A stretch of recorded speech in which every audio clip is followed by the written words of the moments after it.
This is the story of a man named Stanley.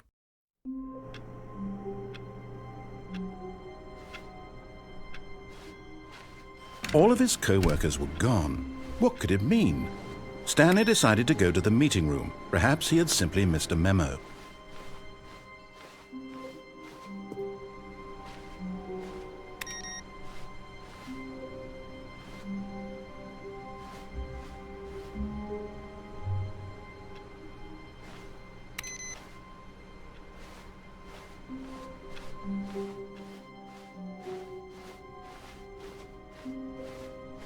When Stanley came to a set of 2 open doors, this was not the correct way to the meeting room, and Stanley knew it perfectly well. Perhaps he wanted to stop by the employee lounge first, just to admire it. Yes, truly a room worth admiring. It had really been worth the detour after all. Just but eager to get back to business, Stanley took the first open door on his left. Stanley was so bad at following directions, it's incredible he wasn't fired years ago. Look, Stanley, I think perhaps we've gotten off on the wrong foot here. I'm not your enemy, really, I'm not. I realize that investing your trust in someone else can be difficult, but the fact is that the story has been about nothing but you all this time. There's someone you've been neglecting, Stanley. Someone you've forgotten about. What? Really? I was in the middle of something. Do you have zero consideration for others? Are you that convinced that I want something bad to happen to you? Why, I don't know how to convince you of this, but I really do want to help you, to show you something beautiful. Look, let me prove it. Let me prove that I'm on your side. Give me a chance. Now listen carefully, this is important. Stanley walked through the red. You're getting close now, Stanley. You've nearly gotten all of the Figler and Marines. Very soon, you'll collect the last one, and then the first number will equal the second number, and that will be it. We'll be different people by then. Different in the sense that we used to have none of them, and now we have them all. You can't go back to when you had no Figler and Marines. None of us can.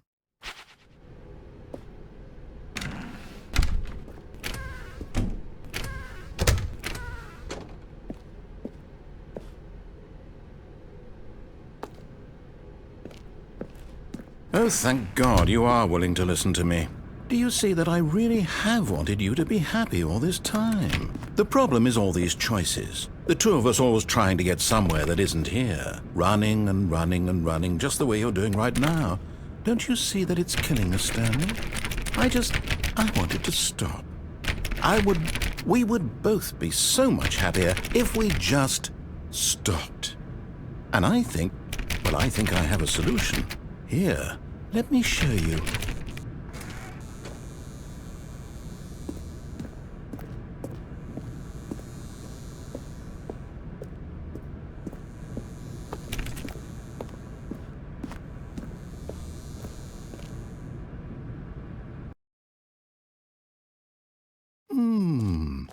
What do we want? What are we looking for? Here. Yes. Oh, it's beautiful, isn't it? If we just stay right here, right in this moment with this place, Stanley, I think I feel happy. I actually feel happy.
No, wait.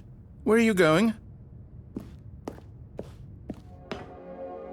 Right. Where were we?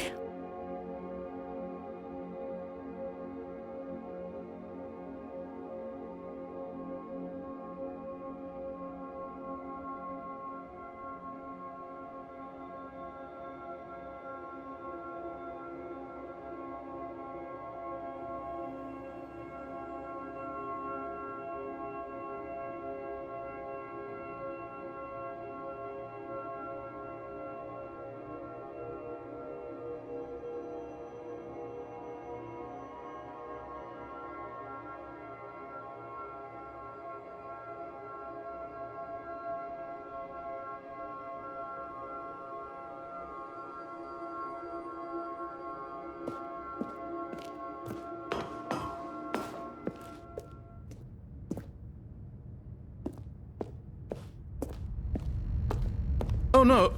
Stay away from those stairs. If you hurt yourself, if you die, the game will reset. We'll lose all of this.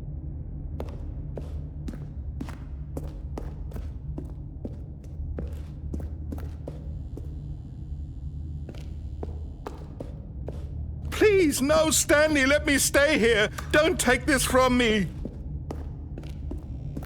Please, Stanley, think about what you're doing. No! Oh, thank God you lived. You had me worried there for a moment. Now, can we please get back to the other room?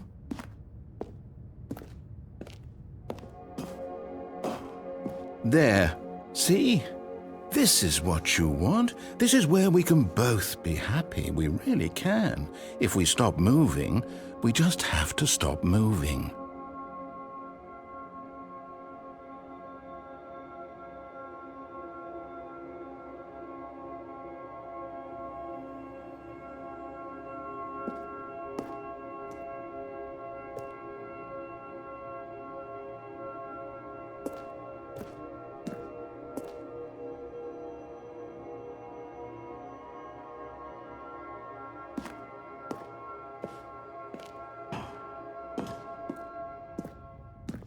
Stanley, go back. There's nothing good that can come from this.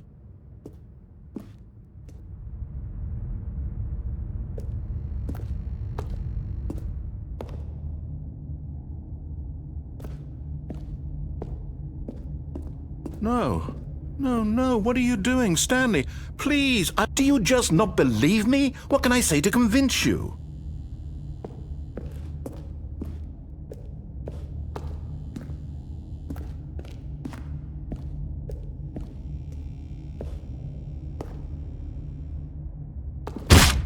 Stanley, let's go back to the other room.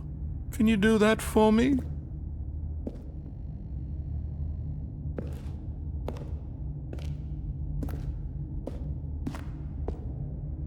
My God, is this really how much you dislike my game? That you'll throw yourself from this platform over and over to be rid of it? You are literally willing to kill yourself to keep me from being happy. Am I reading the situation correctly? Yes. Perhaps you can. Perhaps you finally see what I'm talking about. I know you'll see that we can't be happy if we leave this place. You can see that, can't you?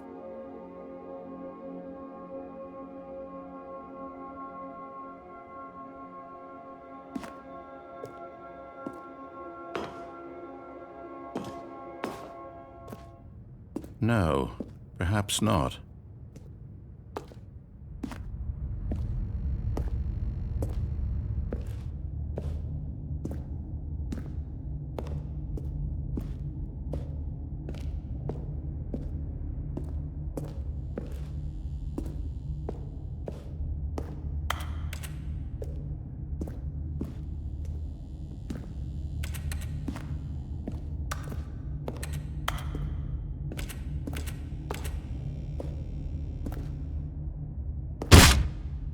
Or maybe you're just getting a kick out of it.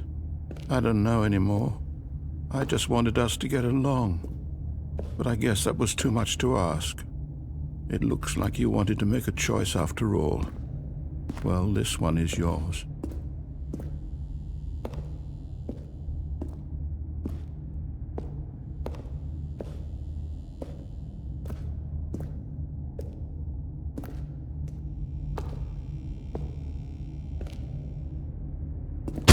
Is it over?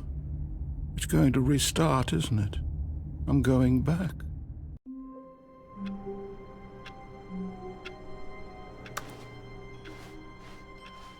All of his co-workers were gone. What could it mean? Stanley decided to go to the meeting room. Perhaps he had simply missed a memo.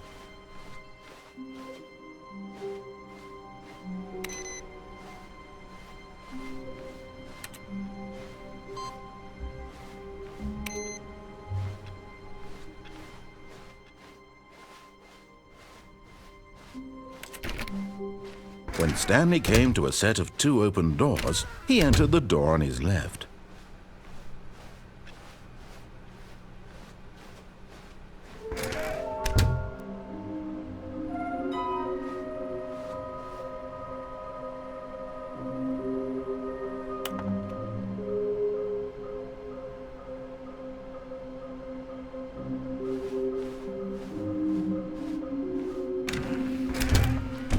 Stanley stepped into the broom closet, but there was nothing here, so he turned around and got back on track.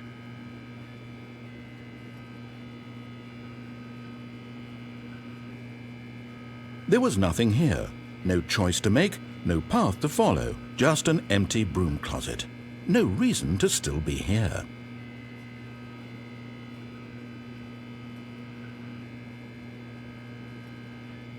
It was baffling that Stanley was still just sitting in the broom closet. He wasn't even doing anything. At least if there was something to interact with, he'd be justified in some way. As it is, he's literally just standing there doing sweet FA.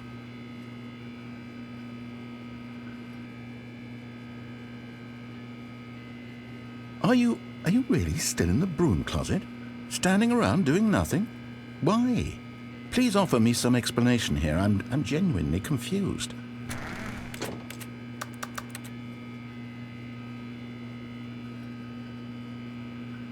You do realize there's no choice or anything in here, right? If I'd said Stanley walked past the broom closet, at least you would have had a reason for exploring it to find out. But it didn't even occur to me because literally this closet is of absolutely no significance to the story whatsoever. I never would have thought to mention it.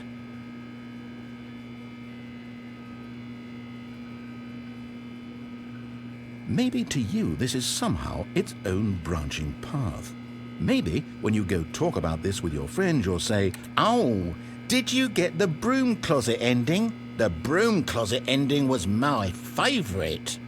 I hope your friends find this concerning.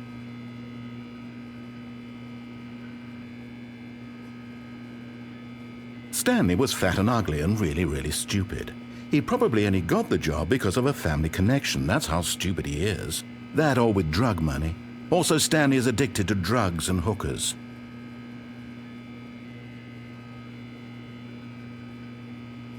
Well, I've come to a very definite conclusion about what's going on right now. You're dead. You got to this broom closet, explored it a bit, and were just about to leave because there's nothing here when a physical malady of some sort shut down your central nervous system and you collapsed on the keyboard.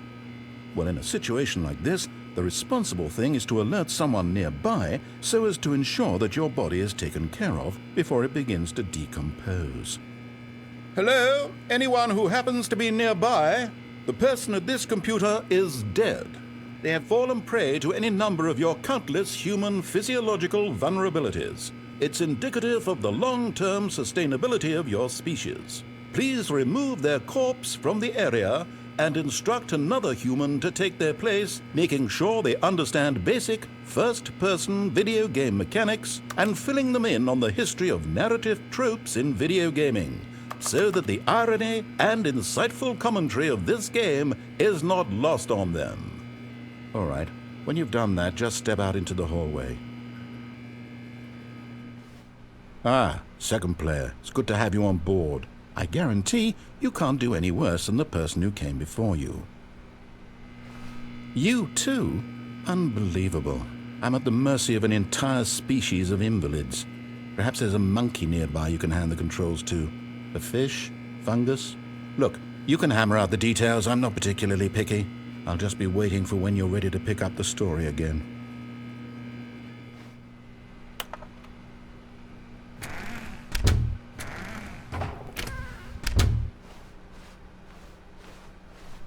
Coming to a staircase, Stanley walked upstairs to his boss's office. And there it is, the last Stiggly Wiggly. Savor this moment, Stanley. This is a real accomplishment. This is doing something just for the sake of doing it. Where so many people expect to be rewarded for the most trivial achievements, you've insisted that a job well done is its own reward. I would tell you that I'm proud of you for collecting them all, but that would be like a reward, and we can't have that. So, instead I'll just say, it's done. We're all done here, and now we can go to whatever the hell you were doing before you hunted for figurines.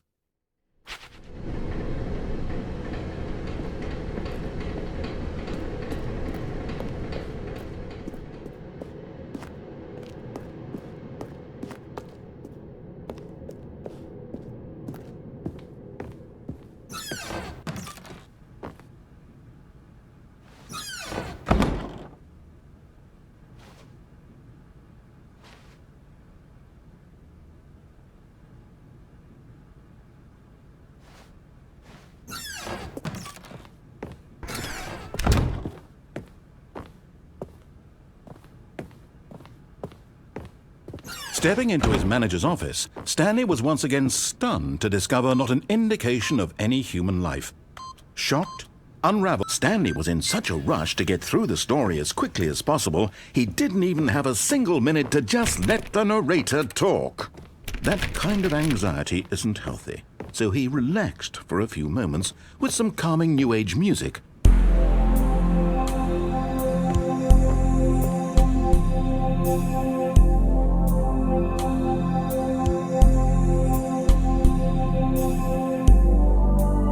Feeling soothed and rejuvenated, Stanley calmly walked forward into the opened passageway.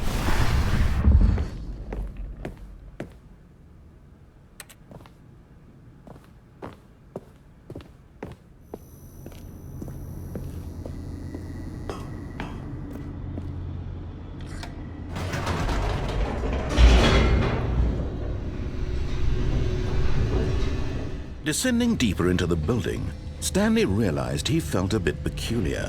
It was a stirring of emotion in his chest, as though he felt more free to think for himself, to question the nature of his job. Why did he feel this now, when for years it had never occurred to him? This question would not go unanswered for long. Whoops, nope, never mind. Stanley actually got back into the elevator and went back up. Silly me. Why did Stanley do that when he knew that it would just lead back to his boss's office? Well, that's a great question. I just can't wait to find out.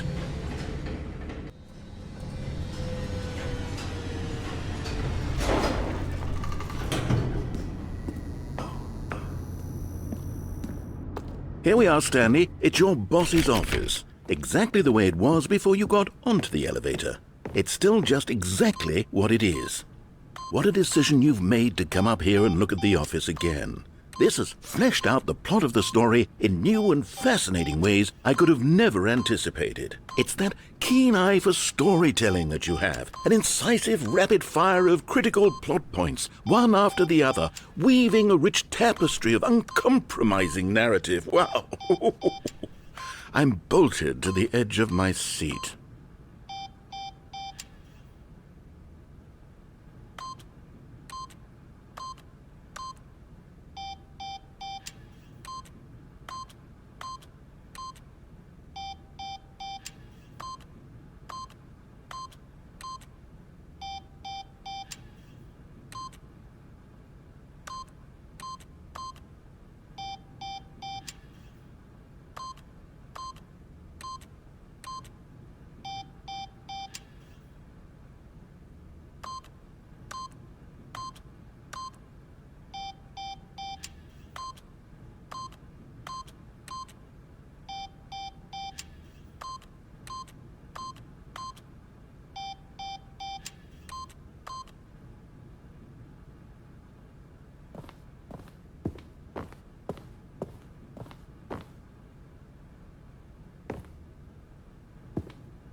Incredible.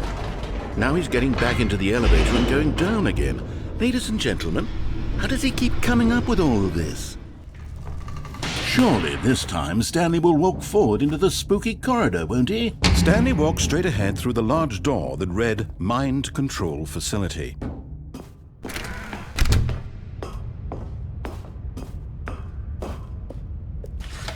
The lights rose on an enormous room packed with television screens. What horrible secret did this place hold? Stanley thought to himself. Did he have the strength to find out?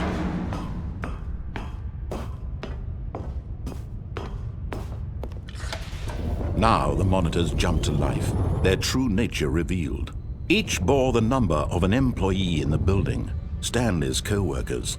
The lives of so many individuals reduced to images on a screen, and Stanley, one of them, eternally monitored in this place where freedom meant nothing.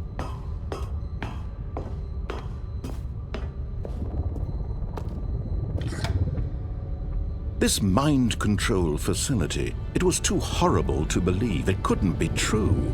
Had Stanley really been under someone's control all this time? Was this the only reason he was happy with his boring job? That his emotions had been manipulated to accept it blindly? No, he refused to believe it. He couldn't accept it. His own life in someone else's control? Never! It was unthinkable. Wasn't it? Was it even possible? Had he truly spent his entire life utterly blind to the world? But here was the proof, the heart of the operation. Controls labeled with emotions, happy or sad or content.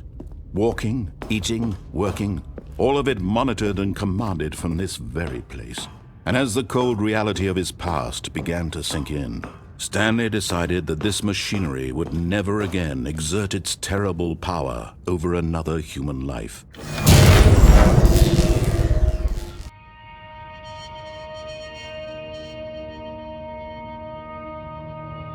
Blackness and a rising chill of uncertainty.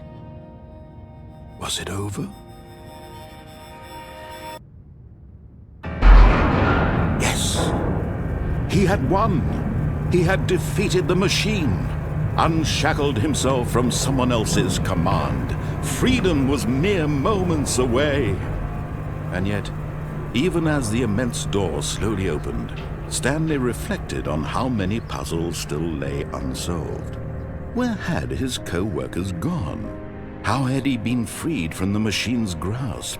What other mysteries did this strange building hold? But as sunlight streamed into the chamber, he realized none of this mattered to him, for it was not knowledge or even power that he had been seeking, but happiness. Perhaps his goal had not been to understand, but to let go. No longer would anyone tell him where to go, what to do, or how to feel. Whatever life he lives, it will be his. And that was all he needed to know. It was perhaps the only thing worth knowing. Stanley stepped through the open door. Stanley felt the cool breeze upon his skin, the feeling of liberation, the immense possibility of the new path before him. This was exactly the way, right now, that things were meant to happen.